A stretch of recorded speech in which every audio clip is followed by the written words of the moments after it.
اس چراغ کو ہمیشہ کے لیے بجھا دیا جائے۔ جب وہ عمر راستے سے گزر رہا تھا تو ایک راستے سے چلتے ہوئے راہگیر نے دیکھا اور کہا کہ عمر آج تو بڑے تیش میں ہو، تلوار بھی نیام سے باہر ہے، ماتھے پر سلوٹے ہیں، آخر تم چاہتے کیا ہو؟ آخر تمہارا ارادہ کیا ہے؟ آخر تمہارا آج کیا کرنے کا عزم ہے جو عزم اپنے گھر سے لے کر کے نکلے ہو؟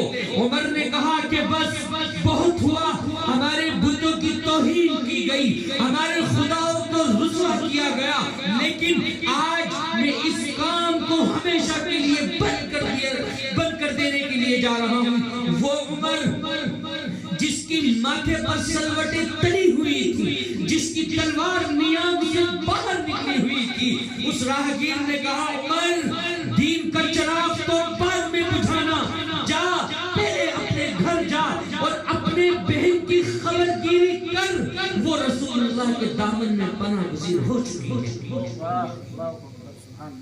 عمر اور دیش میں آ گئے۔ عمر نے کہا اچھا اب اس آگ کی لپٹ میرے گھر تک آن پہنچی ہے۔ عمر بہن کے دروازے پر پہنچے اور دستک دی۔ جب پتا چلا کہ عمر ہے تو بہن ڈر گئی۔ جو معلم قرآن سکھانے والا تھا وہ بھی خوف زدہ ہو گیا کہ اب پتہ نہیں کیا ہوگا۔ جب عمر دروازے کے اندر گئے اور اپنی بہن سے کہا کہ آخر تو کس دین پر چل رہی ہے؟ تو اپنے آباء و اجداد کی مخالف کیسے ہو گئی؟ تو نے اپنے آباء و اجداد کے دین کو آخر کیوں کر ٹھکرا دیا؟ ایسی وہ کون سی چیز ہے جس نے تجھے اس چیز پر مجبور کیا کہ تو اپنے آباء و اجداد کے دین کو ٹھوکر مار کر آگے نکل گئی ہے؟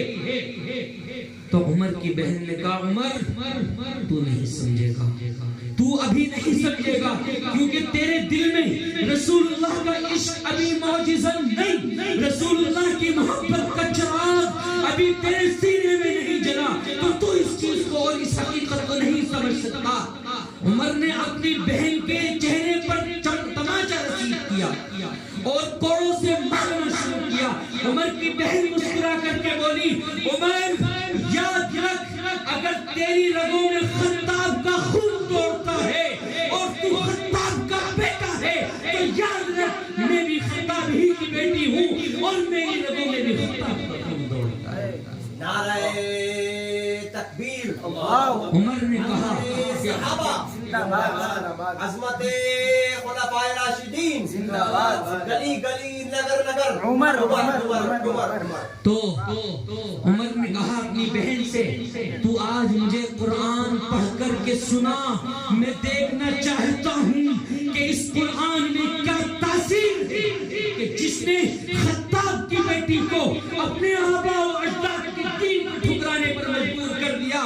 تو خطاب کی عمر کی بہن نے کہا کہ عمر نہیں، میں تجھے اس حالت میں قرآن ہرگز نہیں سنا سکتی۔ قرآن سننے کے لیے اور قرآن پڑھنے کے لیے لازم ہے کہ پہلے پاک ہوا جائے، تن سے بھی پاک ہوا جائے، من سے بھی پاک ہوا جائے۔ عمر نے کہا ٹھیک ہے میں غسل کر کے آتا ہوں۔ عمر وہاں اپنا بدن دھو رہے تھے اور میرا رب عمر کا دل دھو رہا تھا۔ اب جب عمر غسل کر کے سامنے آئے تو اپنی بہن سے کہا اب مجھے سناؤ۔ جب قرآن سنانے والی بہن ہو اور سننے والا بھائی، لیکن آج ہمارے گھروں کے منظر الگ ہو چکے ہیں۔ عمر کی بہن نے بہت ہی افسردہ آواز میں کہا اور پڑھا طٰہٰ انزلنا علیک القرآن لتشقیٰ، اے میرے محبوب، اے میرے نبی، ہم نے یہ قرآن اس لیے نازل نہیں کیا تھا کہ آپ مشقت میں پڑ جائیں، آپ پریشانیوں میں مبتلا ہو جائیں۔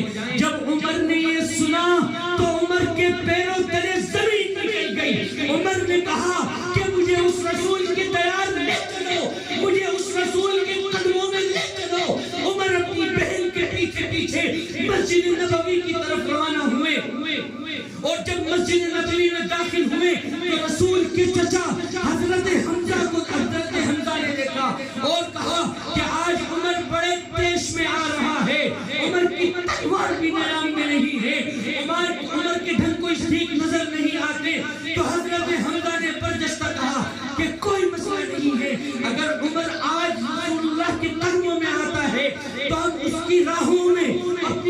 پٹی بچھا دیں گے. اگر آج عمر غلط ارادہ لے کر کے آتا ہے تو آج عمر ہی کی تلوار سے اس کی گردن. تو قرآن میں اللہ تبارک و تعالی نے یہ تاثیر رکھی ہے. کہا کہ طٰہٰ ما انزلنا علیک القرآن لتشقیٰ، ما انزلنا علیک القرآن لتشقیٰ. میں بنا کسی تمہید کے